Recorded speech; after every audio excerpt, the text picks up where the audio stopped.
Kejaksaan Negeri Sumbawa Barat kembali menahan tersangka kasus dugaan tindak pidana korupsi.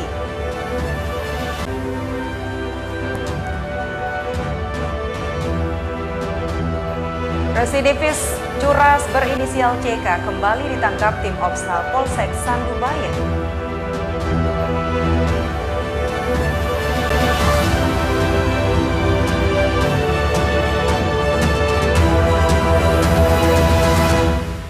Halo, apa kabar Anda pemirsa? Dua informasi tadi bersama ragam informasi menarik lainnya telah kami siapkan untuk Anda dalam iNews NTB hari ini. Bersama saya Kori Hafizah, inilah iNews NTB selengkapnya.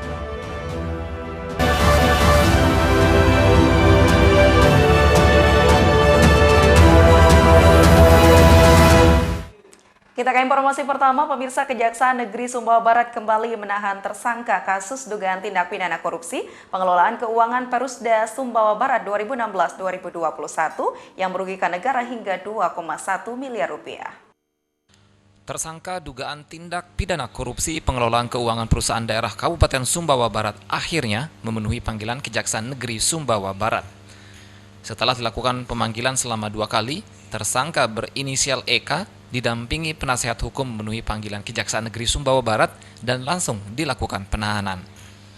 EK ditetapkan sebagai tersangka atas dugaan melakukan tindak pidana korupsi pengelolaan keuangan perusahaan daerah Kabupaten Sumbawa Barat tahun 2016-2021 yang merugikan negara hingga 2,1 miliar rupiah. Tersangka EK disangkakan melanggar pasal 2 dan pasal 3 Undang-Undang RI Nomor 31 Tahun 1999 tentang pemberantasan tindak pidana korupsi dengan ancaman hukuman 20 tahun penjara dan denda 1 miliar rupiah. Surat penetapan tersangka P 18 nomor 02-MT2.19-FD.1-08-2023 tanggal 14 Agustus 2023 bahwa kehadiran tersangka EK pada hari ini adalah sebagai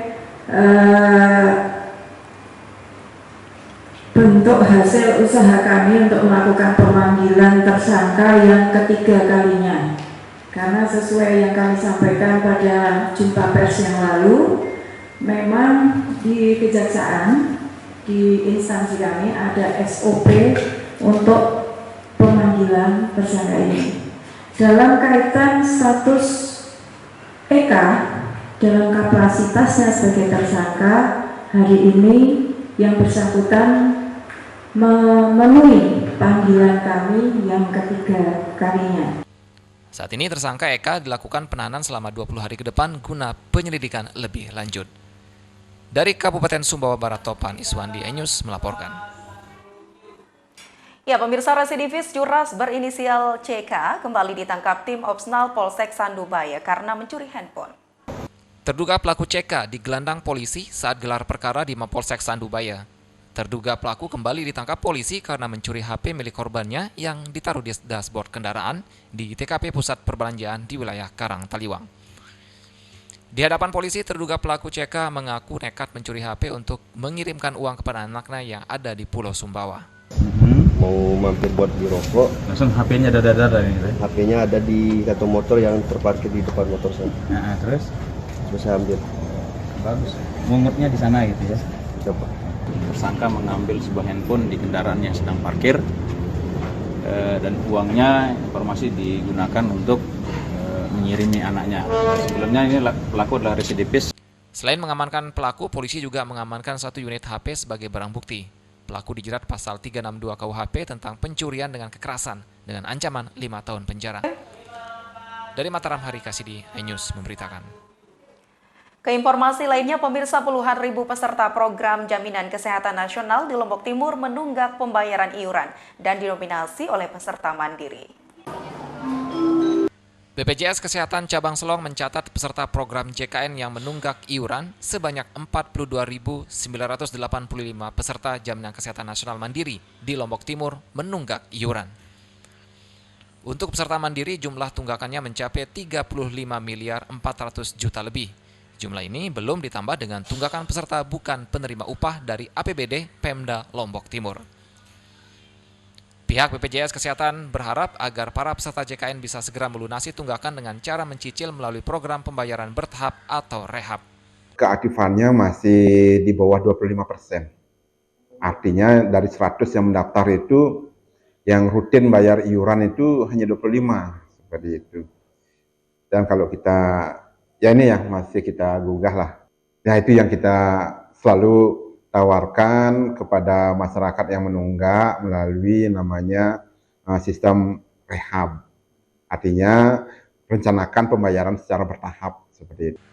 Jumlah kepesertaan JKN di Lombok Timur sendiri baru mencapai 1.251.615 jiwa atau 89,91% dari 1.392.099 jiwa dari jumlah penduduk Lombok Timur. Dari jumlah itu, peserta mandiri atau pekerja bukan penerima upah hanya 54.643 jiwa. Sedangkan lain masuk menjadi peserta penerima bantuan iuran atau PBI, APBN maupun APBD. Dari Lombok Timur, Ramli Nurawang, iNews melaporkan. Pemirsa tetaplah bersama kami akan hadirkan informasi lainnya usai jeda pariwara berikut ini.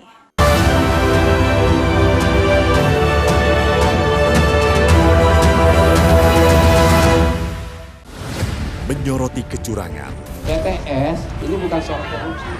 Itu ditemukan, itu fakta yang ditemukan di lapangan. Menyuarakan keadilan. Melarikan diri melalui sungai. Wilayah tidak tersentuh oleh negara. Laporan mendalam dan eksklusif. Saya akan tunjukkan kepada Anda. Mario Dandi, rebutan perempuan, gimana Ken? AB Plus setiap minggu pukul 8 pagi di iNews. Saya Aiman Wicaksono. Saya akan mengupas tuntas malam ini. Saya mendapatkan kesempatan secara eksklusif. Bismillah, walaupun itu teman. 4 miliar dalam 1 jam itu nggak sulit. Betul. The Prime Show with Aiman setiap Rabu pukul 9 malam. Saya Prabowo Revolusi, kita berbagi cerita. Rupanya konspirasi itu ini. Oh iya. Apakah jadi capres? Kita setuju. Sebetulnya saya ini untuk menjadi presiden, saya harus siap. Konspirasi Prabu setiap Rabu pukul 10 malam. Mengupas makna dan tafsir Al-Quran bersama ulama terkemuka tanah air. Kaumum min kaum khairun minal yadis supla. Nggak bakal bisa dibayar oleh dunia dan seisinya. Jelas, lugas untuk kehidupan sehari-hari. Di antara yang merusak hati adalah buruk sangka. Wa aqimus shalah wa atuz zakah. Itu pun sejajar dengan jihad fisabilillah. Cahaya Hati Indonesia, Sabtu dan Minggu pukul 12 siang di iNews.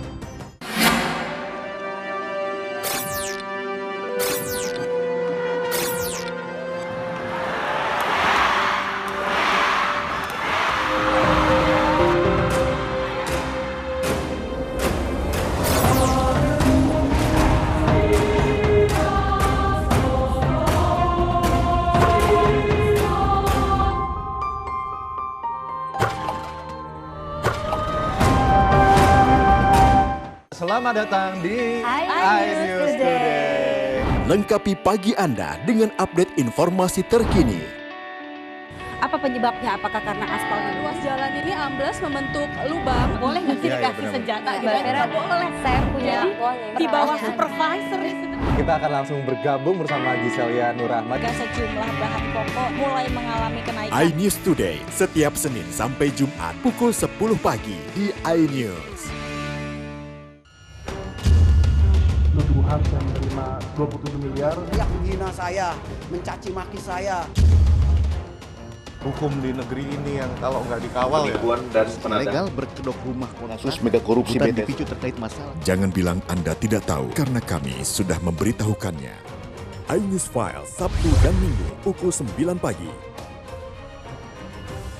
Enak, bikin mata kita melek dan rasanya mantap. Temani weekendmu bersama program kuliner spesial. Kalaparan, eksplor gokil wisata kuliner. Hidden Gem, tempat makan yang jarang terekspos. Food Diary, mengupas sejarah kuliner dan viral. Ini enak banget. Saksikan kuliner spesial weekend, Sabtu dan Minggu, pukul 10 pagi di iNews. Hai, namaku Grini. Grini mau ajak teman-teman untuk menjaga bumi kita tercinta dari kerusakan.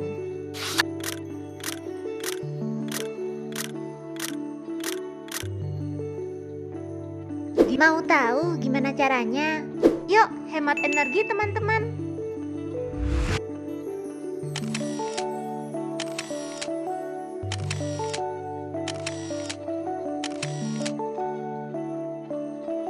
Kurangi penggunaan plastik sekali pakai.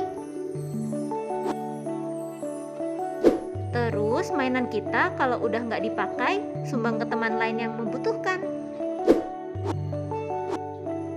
Bisa kan teman-teman? Yuk kita selamatkan bumi dari kerusakan untuk masa depan kita teman-teman.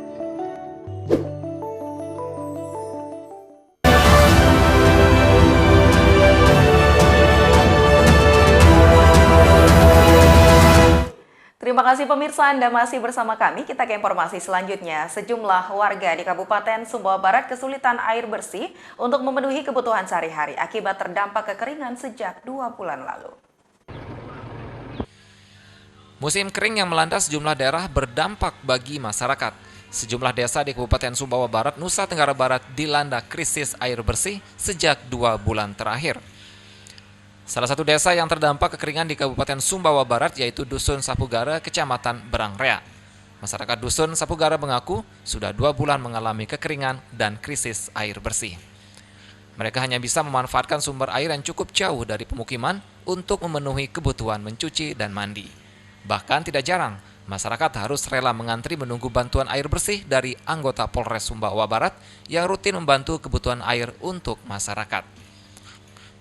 Idham, salah satu warga Dusun Sapugara, mengaku sudah 2 bulan terakhir krisis air bersih semenjak mata air yang biasa dimanfaatkan masyarakat mengering, hanya mengandalkan sumber mata air yang cukup jauh dari pemukiman. Pak, sebelumnya ini krisis air bersih ini sudah sejak kapan, Pak? Kekurangan air sejak kapan? Oh, udah 2 bulan. Udah 2 bulan ini. Kalau sumber mata airnya dari mana, Pak? Sumber mata air sebelumnya? Udah kering sekarang. Merasa terbantu nggak, Pak, dengan bantuan dari anggota polisi ini? Ya, merasa. Data dari Badan Penanggulangan Bencana Daerah Kabupaten Sumbawa Barat, terdapat 3.612 jiwa dari 7 desa di 4 kecamatan yang terdampak kekeringan di Kabupaten Sumbawa Barat. Dari Kabupaten Sumbawa Barat, Nusa Tenggara Barat, Topan Iswandi, iNews melaporkan. Sementara itu, pemirsa, warga di Batu Layar, Lombok Barat berebut air yang disalurkan BPBD dan PUPR. Bahkan warga antri berjam-jam untuk mendapatkan air bersih. Kekeringan di Lombok Barat meluas. Warga di Desa Penanggak, Batu Layar, Lombok Barat berebut air yang disalurkan BPBD dan Dinas PUP setempat. Warga harus rela menunggu lama di pinggir jalan untuk mendapatkan jatah 1 ember air. Dropping air dilakukan untuk mengatasi kekeringan yang terus saja meluas hingga ke sebagian besar wilayah terdampak kekeringan. Dari data yang dihimpun Pemda Lombok Barat, tercatat 16 desa 5 kecamatan dengan 17.000 kepala keluarga masuk dalam kekeringan ekstrim yang sudah tidak lagi memiliki pasokan air untuk konsumsi sehingga harus di-dropping. Setiap harinya BPBD setempat sudah kewalahan melayani permintaan air karena armada truk tangki pengangkut air sangat minim dan harus ditambah. Nah, jadi kita begitu dia masuk hari ini, kita harapkan dia seminggu kemudian baru kita bisa antarkan lagi. Jadi supaya jangan masyarakat kita ini juga begitu enak diantarkan air, dia menggunakannya semau-maunya gitu kan. Jadi harus ada saling bantu lah kita gitu kan. Karena memang kita armada juga ini melibatkan banyak pihak kita gitu kan. Berapa jiwa? Berapa ribu jiwa yang? Kalau jiwanya sekitar 17.000 ya. 17.000 yang dari 16 desa ini. Persoalan kekeringan ini juga diperparah dengan dampak El Nino yang diprediksi hingga November mendatang. Dari Lombok Barat, Muzakir, iNews melaporkan.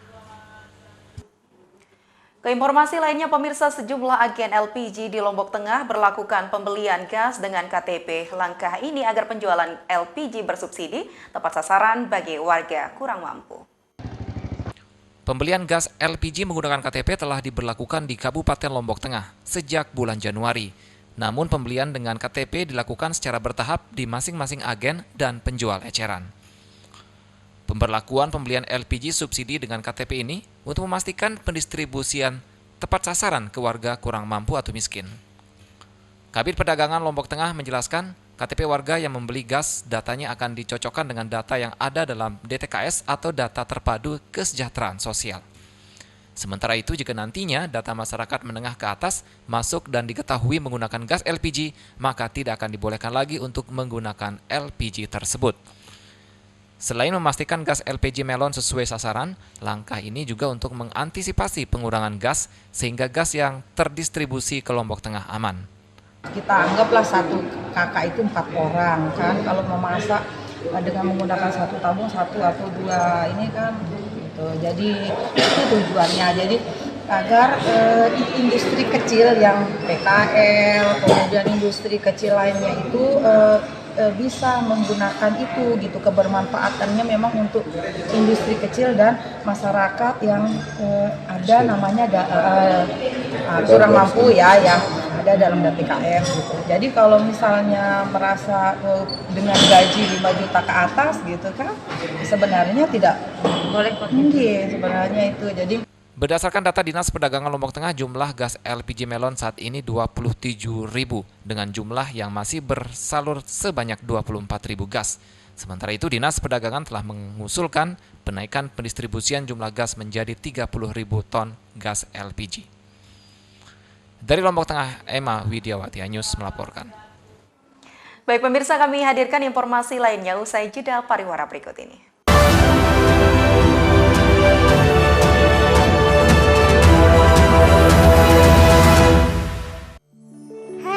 Namaku Grini.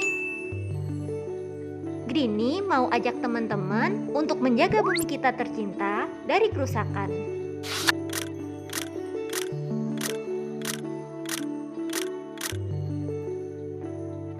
Mau tahu gimana caranya? Yuk, hemat energi teman-teman.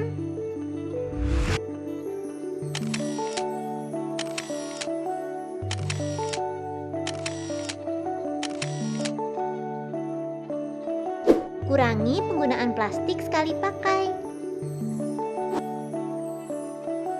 Terus mainan kita kalau udah nggak dipakai, sumbang ke teman lain yang membutuhkan. Bisa kan teman-teman? Yuk kita selamatkan bumi dari kerusakan. Untuk masa depan kita teman-teman. Kompilasi berita olahraga paling top dan sensasional, baik dalam dan luar negeri. Kamu menyaksikan Top Sport bersama saya, Sanjira Karamai. Enak, bikin mata kita melek dan rasanya mantap. Temani weekendmu bersama program kuliner spesial. Kalaparan, eksplor gokil wisata kuliner. Hidden Gem, tempat makan yang jarang terekspos. Food Diary, mengupas sejarah kuliner dan viral. Ini enak banget. Saksikan Kuliner Special Weekend, Sabtu dan Minggu, pukul 10 pagi di iNews. Hadir menemani pagi Anda dengan sajian informasi unik dan menarik. Walabi hutan yang merupakan hewan asli Papua Nugini. Dari Jepang disebut sebagai kare raisu. Menghadirkan bintang tamu yang menginspirasi. Campuran apa ini? Ini lemon. Oh lemon, iya. Kita peras, itu harus dipotongin dengan dekat bagian mata. Kalau nggak Morning Update, Senin sampai Jumat, pukul 7 pagi di iNews. Saya Aiman Wicaksono. Saya akan mengupas tuntas malam ini.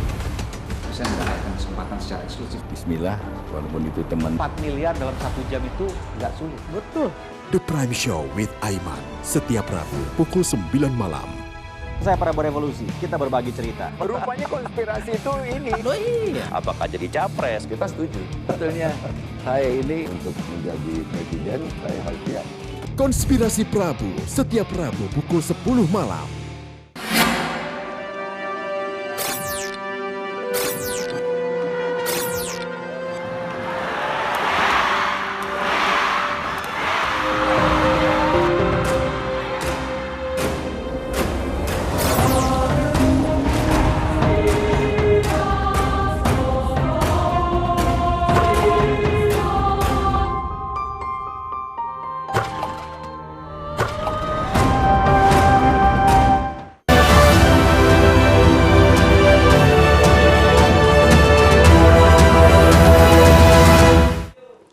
Anda masih bersama kami dalam iNews NTB. Pemirsa, seorang warga di desa Batu Ketam Putih, Bengkalis menggantungkan hidupnya dari pohon sagu. Dan profesi sebagai penebang pohon sagu ini telah digeluti Masri 16 tahun silam.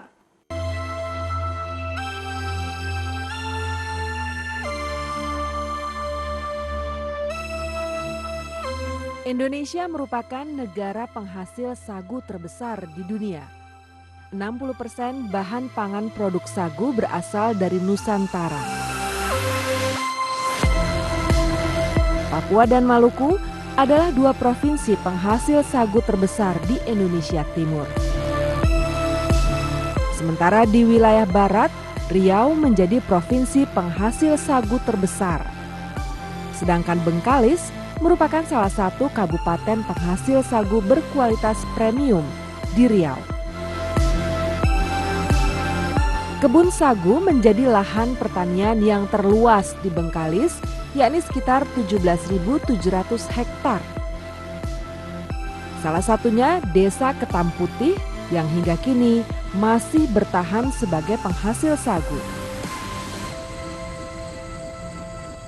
Masri adalah seorang warga Desa Ketam Putih yang telah 16 tahun menggantungkan hidupnya dari pohon sagu. Pohon sagu harus ditebang sebelum mengeluarkan bunga dan buah, karena pati sagu akan berkurang bila berbunga serta berbuah. Tak banyak tual sagu yang mampu dipotong dalam sehari, sebab alat yang dimiliki Masri masih tradisional. Kalau saya ini hitungnya hitung tual. Satu tual berapa saya dapat. Kalau masalah nebang sagu, hitung tual. Tidak ada hitung bulan, itu atau hitung batang, tak ada. Cuma hitung tual. Satu tual kalau ini orang lain yang punya batang itu saya ambil upah satu tual 10.000. Setelah tumbang, kulit batang sagu dibersihkan. Pelepah daun sagu pun dipisahkan untuk dimanfaatkan sebagai atap rumah. Kemudian diukur panjang batang sagu yang dapat diolah di kilang. Diukur dulu, ada yang ukurannya 40, ada yang 42 inci panjangnya. Tengoklah kondisi toke, kalau tua toke. Kadang toke ini mau pilih yang besar, sagunya banyak. Setelah diberi tanda, barulah tual sagu dipotong. Pohon sagu yang sudah dipotong lalu dipasangkan as besi dan kayu panjang agar mudah didorong. Warga di sini menyebutnya olen. Kemudian didorong ke tempat penampungan sementara di muara sungai.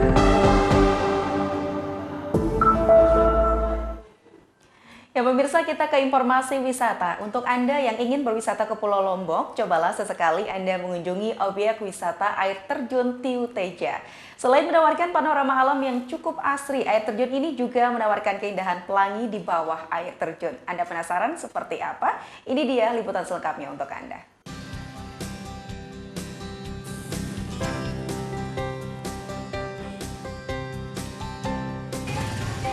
Destinasi wisata di Pulau Lombok, Nusa Tenggara Barat, dari pantai, cagar alam, hingga air terjunnya, tidak habis-habisnya untuk dikunjungi para wisatawan domestik maupun mancanegara. Air terjun Tiu Teja di Santong, Lombok Utara, merupakan satu di antara referensi objek wisata saat liburan. Dinamakan air terjun Tiu Teja, Tiu berarti kolam, dan Teja berarti bidadari atau pelangi.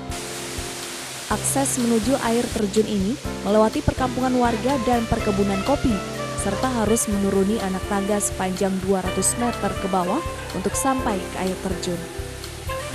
Dari perjalanan awal, Anda akan disapa oleh monyet yang bermain di pinggir jalan, yang menunggu uluran tangan Anda untuk memberi makanan. Rasa lelah terbayarkan begitu Anda sampai di lokasi air terjun, disambut dengan deburan air terjun yang segar dan indah, dengan lukisan pelangi yang melingkar di bawah air terjun dari pembiasan cahaya. Bagus, tinggi, panjang gitu air terjunnya. Itu referensi dari temen itu awalnya dia pernah datang sini atau memang lihat dari di media sosial? Mungkin ya dari media gitu mungkin. Yang paling menarik untuk Ade apa? Yang paling menarik air terjunnya. Oh, apa bedanya dengan yang lain? Soalnya ini kan kayak air terjunnya tuh kayak kembar gitu kan, beda dari yang lain. Oh gitu. Air terjun Tiu Teja sendiri memiliki 2 aliran air, di mana air terjun ini mengalir dari Segara Anak Gunung Rinjani, memiliki ketinggian 40 meter yang tersembunyi di tengah hutan belantara. Artinya kolam lah, kolam atau Tibu Teja itu adalah apa? Jadi kolam bidadari seperti itu lah. Pelangi. Memang di sana. Konon Putri Anjani yang mendiami Gunung Rinjani sering turun mandi ke air terjun ini. Harga tiket masuk air terjun Tiu Teja hanya Rp3.000 untuk wisatawan domestik dan Rp20.000 untuk wisatawan mancanegara. Nah, jika Anda tertarik datang ke air terjun Tiu Teja bersama kerabat dan orang tercinta, akan menempuh 2 jam perjalanan dari kota Mataram dengan menggunakan kendaraan roda 2 ataupun roda 4.